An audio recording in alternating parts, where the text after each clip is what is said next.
Hello बच्चों, gamma physics classes में आपका स्वागत है। आज क्लास 11th का नया टॉपिक शुरू हो रहा है, नया चैप्टर ही शुरू हो रहा है। फिजिकल मैथमेटिक्स हो चुका है, वो पीछे के वीडियो में आपने देखा भी होगा। उसको बढ़िया तरीके से तैयार कर लीजिए, जिससे आप आगे के डेरिवेशंस अच्छे तरीके से समझ पाएँ। तो क्लास 11th में नया चैप्टर है motion in a straight line, ऋजु रेखीय पथ पर गति। इसमें ये टॉपिक्स रहेंगे निर्देश फ्रेम या निर्देश तंत्र, रेफरेंस फ्रेम, और मैकेनिक्स यांत्रिकी। यांत्रिकी में 3 पार्ट होते हैं, स्टैटिक्स, स्थैतिकी, काइनेमेटिक्स, इसका मतलब होता है शुद्ध गतिकी, और डायनेमिक्स माने गति विज्ञान। रेस्ट एंड मोशन, विराम और गति की बात। फिर बिंदु वस्तु, point object, motion in 1 dimension, 2 dimension and 3 dimension, एक विमीय, द्विविमीय और त्रिविमीय गति, और इसके बाद डिस्टेंस एंड डिस्प्लेसमेंट। ये टॉपिक्स आज के होंगे। जल्दी जल्दी शुरू किया जाए, जिससे बढ़िया से आपका टाइम भी कम लगे और समझ में भी आए।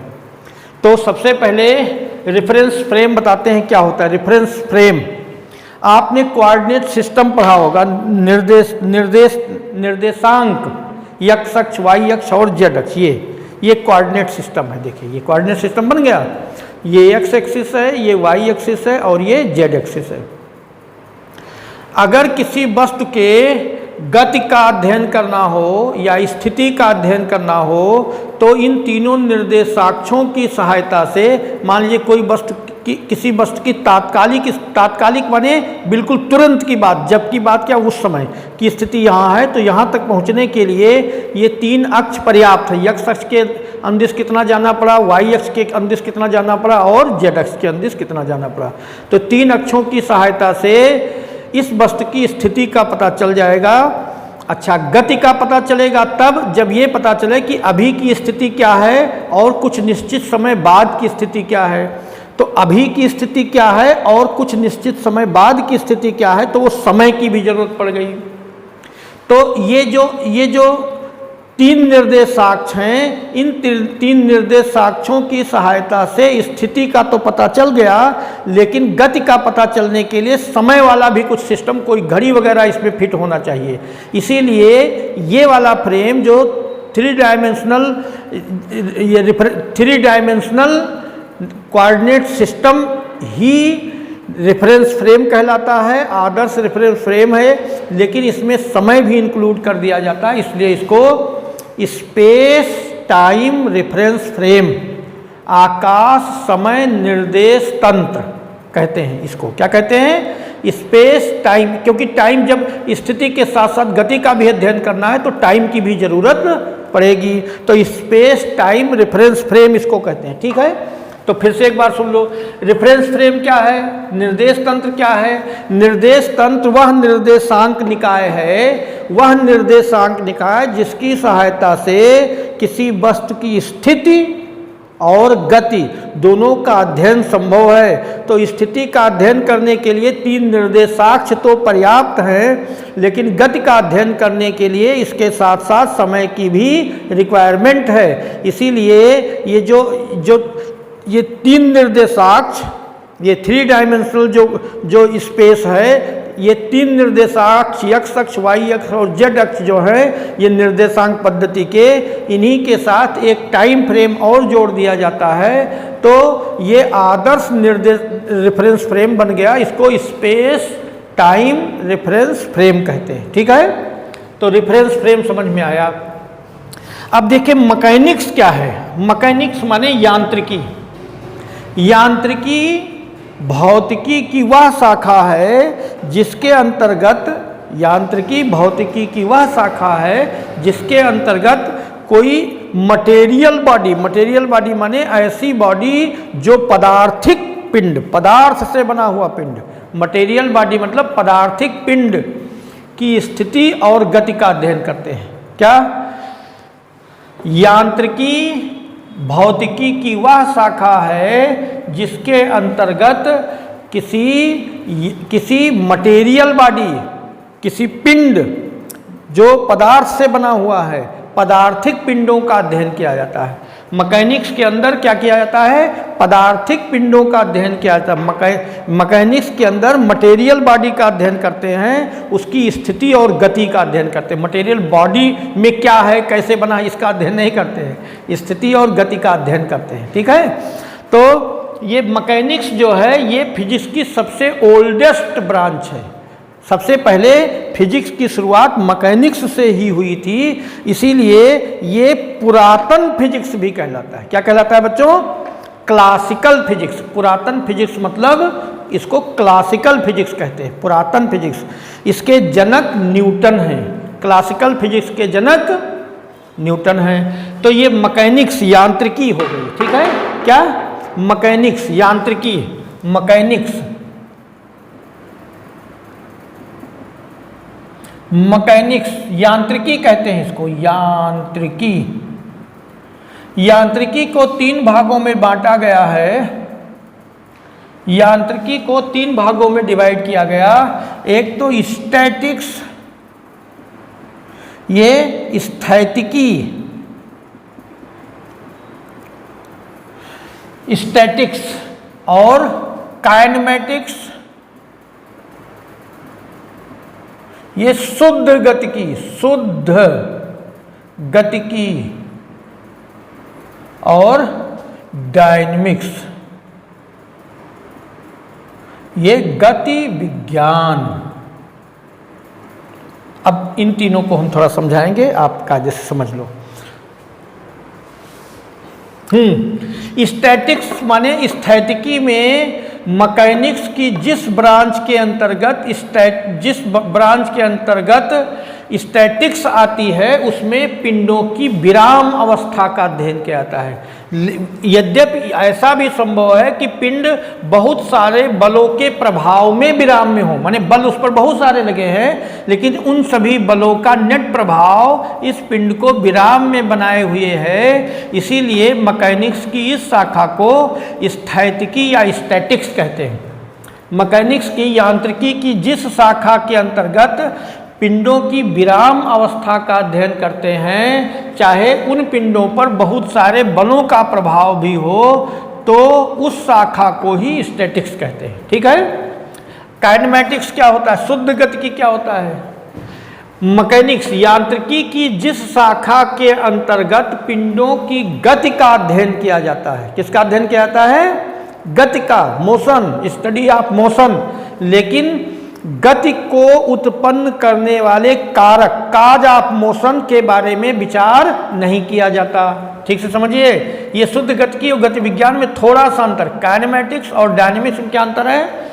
काइनेमेटिक्स के अंतर्गत पिंडों के वही जो मटेरियल बॉडी है, मटेरियल बॉडी, पदार्थिक पिंड, पदार्थों से बने हुए पिंड, मटेरियल बॉडी के गति का अध्ययन किया जाता है, लेकिन गति के उत्पन्न करने वाले काज, कारक, फैक्टर, घटक, कैसे गति उत्पन्न हुआ, काज पर विचार नहीं किया जाता है।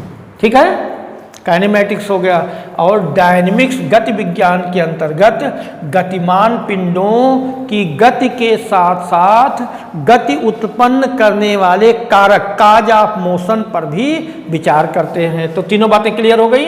मैकेनिक्स के अंतर्गत ये तीनों बातें जो आती हैं, समझ में आया?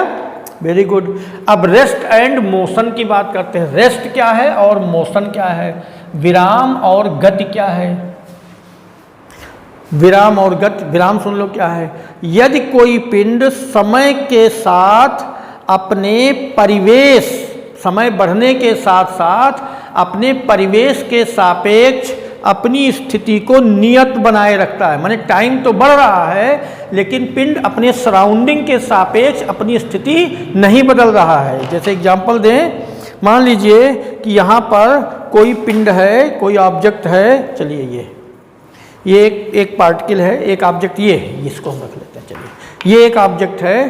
अब ये ऑब्जेक्ट है, इस वाले तल पर रखा हुआ है। ठीक, इस तल पर ये रखा है, इस तल के सापेक्ष इसकी स्थिति यही बनी हुई है। यद्यपि इस प्लेन को हम आगे बढ़ा रहे हैं, लेकिन ये ये वस्तु इस तल पर रखी हुई है, बने ये वस्तु अपने सराउंडिंग, अपने परिवेश, अपने वातावरण के सापेक्ष अपनी स्थिति को नहीं बदल रही है, तो ये विराम में है। यदि कोई वस्तु अपने सराउंडिंग के सापेक्ष अपनी स्थिति को लगातार नियत बनाए रखती है, समय चाहे जैसे बीतता चला जाए, तो ये वस्तु विराम में कहलाती है। ठीक है, विराम समझ में आया। और गतिमान अवस्था क्या है? यदि वस्तु समय के साथ अपनी स्थिति को लगातार बदल रही है, जैसे अभी यहाँ है, यहाँ आ गई, यहाँ आ गई, यहाँ आ गई, ऐसे जा रही है, तो ये गतिमान अवस्था हो गई वस्तु की। विराम और गतिमान अवस्था सापेक्ष अवस्थाएं हैं। सापेक्ष, वही वस्तु किसी के सापेक्ष विराम में हो सकती है और किसी अन्य के सापेक्ष गतिमान हो सकती है। उदाहरण देते हैं, अभी समझ जाएंगे आप।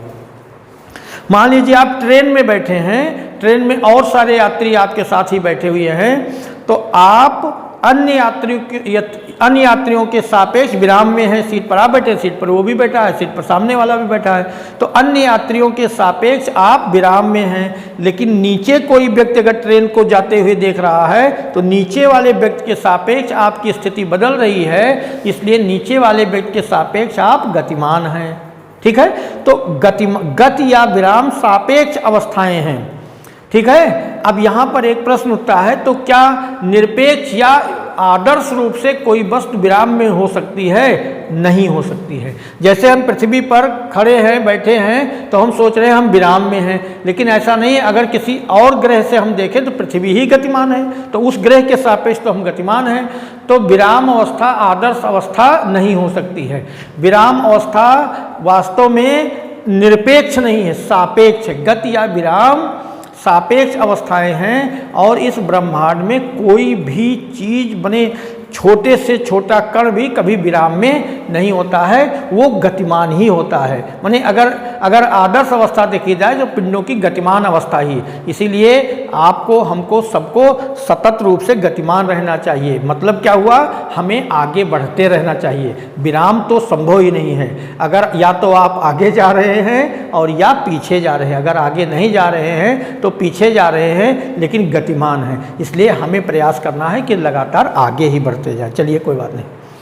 तो ये हो गया गति और विराम अवस्था, रेस्ट एंड मोशन हो गया। अब पॉइंट ऑब्जेक्ट क्या होती है? पॉइंट ऑब्जेक्ट सुनो, बिंदु वस्तु। अगर कोई वस्तु अपने विस्थापन या दूरी के सापेक्ष उसका आकार, जैसे मान लीजिए कोई वस्तु गतिमान है, ठीक है, जैसे इसको हम मेज पर से गिरा दें, ऊंचा मान लीजिए ऊंची है, छत पर से नीचे गिरा दें, छत से नीचे गिरा देंगे, तो छत से नीचे तक जाने में अगर इसने 15 फीट दूरी तय की, या मान लो 5 मीटर दूरी तय की, तो उस 5 मीटर दूरी के सापेक्ष ये इतनी छोटी है कि इसको नगण्य माना जा सकता है। माने वस्तु द्वारा किसी दिए गए उचित समय में, उचित समय का मतलब जैसे 1 सेकंड में दूरी तय की तो नहीं माना जा सकता है। माने उचित समय का मतलब बहुत असंभव ना हो। वस्तु द्वारा किसी दिए गए उचित समय में तय की गई दूरी के सापेक्ष अगर वस्तु का आकार बहुत छोटा है, तो उस वस्तु को बिंदु वस्तु माना जा सकता है। अभी उदाहरण दें और बढ़िया समझ जाएंगे। मान लीजिए बहुत छोटी कोई एक वो है, ये छर्रा जानते हो, ये जो साइकिल वगैरह में लगाया जाता है, छोटे छर्रा। मेज से किनारे से उसको गिरा दिया गया, तो मेज और पृथ्वी के बीच की दूरी के सापेक्ष उस छर्रे का आकार लगभग नगण्य माना जा सकता है, तो बिंदु वस्तु हो गया। लेकिन अगर हम मेज पर से इस डस्टर को गिराएं, तो डस्टर, मेज और पृथ्वी के बीच की दूरी के सापेक्ष डस्टर का आकार नगण्य नहीं माना जा सकता, तो उस स्थिति में इसको बिंदु वस्तु नहीं मान सकते हैं। माने वस्तु के अपने आकार के कारण बिंदु वस्तु नहीं माना जा सकता है, बल्कि वस्तु की दूरी के सापेक्ष उसका आकार बिंदु वस्तु हो सकता है। जैसे मान लीजिए कोई ट्रेन है, ट्रेन में बहुत डिब्बे होते हैं, एक ट्रेन एक स्टेशन से दूसरे स्टेशन तक जाती है, तो अब ट्रेन को बिंदु वस्तु स्टेशन के, 2 स्टेशनों के बीच की दूरी बहुत है, मान लो 20-30 किलोमीटर है, तो 2 स्टेशनों के बीच की दूरी के सापेक्ष ट्रेन का आकार नगण्य हो गया, इसलिए अब ट्रेन को बिंदु वस्तु माना जा सकता है। ठीक है, तो वस्तु वस्तु द्वारा किसी उचित समय में चली गई दूरी के सापेक्ष अगर वस्तु का आकार नगण्य है तो उस वस्तु को बिंदु वस्तु पॉइंट ऑब्जेक्ट माना जा सकता है। पृथ्वी को भी पॉइंट ऑब्जेक्ट मान सकते हैं। इस ब्रह्मांड के आकार के सापेक्ष पृथ्वी बहुत छोटी है, बहुत छोटी। ब्रह्मांड के सापेक्ष पृथ्वी का आकार समुद्र में एक बूंद के बराबर है, तो ब्रह्मांड की तुलना में पृथ्वी बिंदु वस्तु हो गई। तो वस्तु के स्वयं के आकार के आधार पर नहीं तय होता है कि ये पॉइंट ऑब्जेक्ट है कि नहीं है, बल्कि किसके सापेक्ष इसको देखा जा रहा है, कौन सी दूरी, कौन से आकार, कौन सी माप के सापेक्ष इसको हम मेजर कर रहे हैं, उस आधार पर इसको हम पॉइंट ऑब्जेक्ट कह सकते हैं। ठीक है, तो पॉइंट ऑब्जेक्ट हो गया बेटा। अब motion in 1 dimension, 2 dimension and 3 dimension, एक विमीय, द्विविमीय और त्रिविमीय गतियां क्या होती हैं। एक विमीय गति, द्विविमीय गति और त्रिविमीय गति क्या होती है, इसको आप थोड़ा समझिए। इधर ध्यान दीजिए बच्चों। ये निर्देशांक हैं x y z, ये निर्देशाक्ष है ना, कार्तीय निर्देशांक, कार्टेशियन कोऑर्डिनेट्स हैं, ये कार्तीय निर्देशांक हैं। अगर कोई वस्तु इस प्रकार गति करती है कि वह सदैव एक स्ट्रेट लाइन में चलती है, ऋज रेखा में चल रही है, तो उस गति की स्थिति और माने उस वस्तु की स्थिति और गति को प्रदर्शित करने के लिए केवल एक निर्देशाक्ष की जरूरत है, चाहे वो x एक्सिस हो, चाहे y एक्सिस हो, चाहे एक निर्देशाक्ष की सहायता से, माने इन तीन निर्देशांकों में से, 3 निर्देशाक्षों में से केवल एक निर्देशाक्ष की सहायता से उस वस्तु की स्थिति और गति दोनों को प्रदर्शित किया जा सकता है। ऐसी गति को 1 डायमेंशनल मोशन कहते हैं, एक विमीय गति कहते हैं। तो एक विमीय गति कौन सी गति हुई? वे गतियां जिनमें वस्तु की स्थिति और गति को प्रदर्शित करने के लिए केवल एक निर्देशाक्ष की आवश्यकता होती है। 1 डायमेंशनल, एक विमीय गतियां कहलाती हैं। एक विमीय गति हमेशा ऋज रेखा में होती है, एक विमीय गति हमेशा ऋज रेखा में होती है, और वो ऋज रेखा हमेशा x अक्ष, y अक्ष या z अक्ष के समांतर हो ऐसा जरूरी नहीं है। ये नहीं कि ऋज रेखा हमेशा अक्षों के समांतर वाली ही ऋज रेखा मानी जाएगी। एक उदाहरण दे रहे हैं, जैसे ये वस्तु ऐसे जा रही है, ये भी एक विमीय गति है। अगर ये वस्तु ऐसे न जाकर ऐसे जा रही है तो भी एक विमीय गति है। ठीक है, इसकी गति को इसकी स्थिति को प्रदर्शित करने के लिए एक ही निर्देशाक्ष की आवश्यकता है। तो ऋज रेखीय गति होनी चाहिए, वो चाहे अक्षों के समांतर हो या त्रियक हो। ये त्रियक है, त्रियक हो गई ना, ये त्रियक गति हो गई, त्रियक गति, लेकिन स्ट्रेट लाइन। ऐसी गति को रेक्टिलिनियर मोशन कहते हैं। रेक्टिलिनियर मोशन है ये। एक विमीय गतियां क्या कहलाती हैं? Rectilinear motion. रेक्टिलिनियर मोशन है ये। ठीक है, रेक्टिलिनियर मोशन। ठीक बेटे, तो एक विमीय गति क्या होगी? वे गतियां जिनमें वस्तु की स्थिति व गति को प्रदर्शित करने के लिए 3 निर्देशाक्षों में से केवल एक ही निर्देशाक्ष की आवश्यकता होती है, वो 1 डायमेंशनल मोशन कहलाती है। ठीक, अब 2 डायमेंशनल मोशन, द्विविमीय गति क्या होती है? द्विविमीय गतियों में पिंडों की स्थिति और गति का अध्ययन करने के लिए 2 निर्देशाक्ष चाहिए। इन 3 निर्देशाक्षों में से केवल 2 की आवश्यकता है, चाहे x y, चाहे y z, चाहे z x। ये 2 निर्देशाक्षों की सहायता से पिंडों की स्थिति और गति दोनों को हम प्रदर्शित कर सकते हैं। ये 2 डायमेंशनल मोशन में इसके उदाहरण हैं, जैसे कोई सर्कुलर मोशन है, वृत्तीय गति है या प्रक्षेप्य गति है, ये सब 2 डायमेंशनल मोशन है। ऐसी गतियां जिनको प्रदर्शित करने के लिए जिन गतियों में पिंडों की स्थिति और गति को प्रदर्शित करने के लिए हमको 2 निर्देशाक्षों की आवश्यकता होती है, ऐसी गतियों को 2 डायमेंशनल मोशन कहते हैं। जैसे वृत्तीय गति, प्रक्षेप्य गति, ये सब गतियां 2 डायमेंशनल हैं। ठीक है, और अब 3 डायमेंशनल मोशन सुन लो क्या है। 3 डायमेंशनल मोशन वे गतियां जिनमें पिंडों की स्थिति और गति को प्रदर्शित करने के लिए तीनों निर्देशाक्षों की आवश्यकता होती है। यक्स वाई और जेड तीनों निर्देशाक्ष रिक्वायर्ड हैं। उन गतियों को 3 डायमेंशनल मोशन कहते हैं। जैसे एक उदाहरण दें, मान लीजिए कि किसी बर्तन के भीतर कोई गैस भरी हुई है, गैस के अणु रैंडमली मूव करते हैं, उनकी स्थिति और गति को प्रदर्शित करने के लिए हमें तीनों निर्देशाक्षों की आवश्यकता होती है। तो 3 डायमेंशनल मोशन हो गया ये, ठीक। 1 dimensional motion, 2 dimensional motion and 3 dimensional motion, ठीक है। तो त्रिविमीय गति तक हो गई। अब अगला है डिस्टेंस क्या है और डिस्प्लेसमेंट क्या है। डिस्टेंस माने दूरी, डिस्प्लेसमेंट माने विस्थापन। देखिए, किसी गतिमान पिंड के सभी पथ लंबाइयों का योग जहां जहां चला सबको जोड़ दिया जाए। गतिमान पिंड के सभी पथ लंबाइयों का योग दूरी कहलाती है। सभी पथ लंबाइयों के योग को दूरी कहते हैं। जैसे एक उदाहरण देंगे, मान लीजिए कि ये नॉर्थ है, ये साउथ है, ये ईस्ट है, ये वेस्ट है, ठीक है। कोई बच्चा अपने घर से, इसका घर है, ओ पॉइंट इसका घर है, अपने घर से 3 मीटर पूरब गया, कितना 3 मीटर पूरब गया और फिर 4 मीटर वो उत्तर चला गया। तो अब इस बच्चे द्वारा ओ से ए 3 मीटर है और ए से बी 4 मीटर है।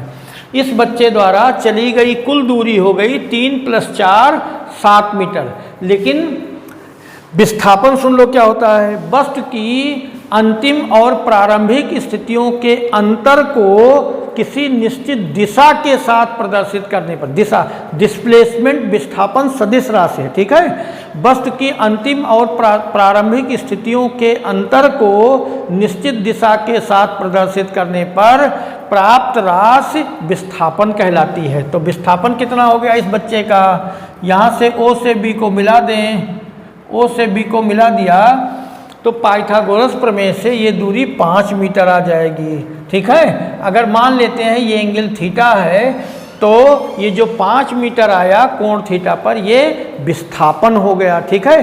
तो दूरी और विस्थापन क्लियर हो गया।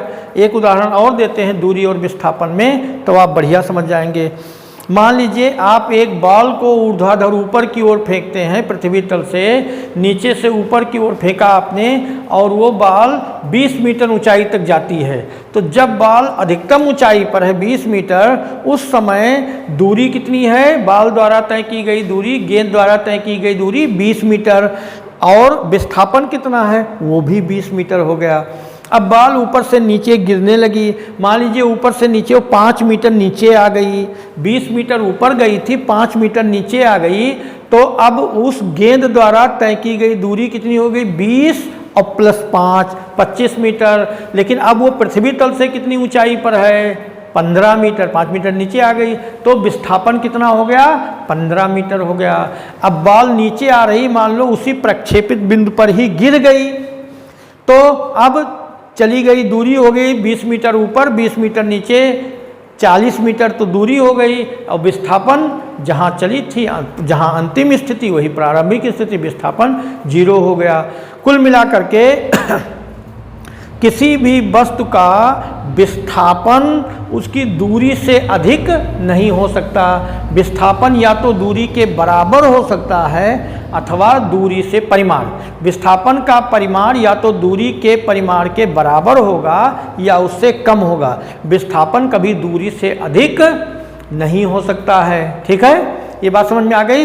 विस्थापन सदिश राशि है और दूरी अदिश राशि है। ये सदिश और अदिश आगे के चैप्टर में बताया जाएगा। तो विस्थापन और दूरी हो गया, ठीक है। अब विस्थापन और दूरी के बाद अगला टॉपिक जो होगा वो आज नहीं होगा। ये सारे टॉपिक्स आज कवर किए गए, शुरुआत का चैप्टर है। इसको आप नोट्स बनाइए, चैनल सब्सक्राइब जरूर कर लीजिए, उसके बाद देखते रहिए। कोई भी कहीं से चैलेंज आए समझने समझाने में तो उसको आप कमेंट करिए। इतना ही रहेगा। धन्यवाद आपको।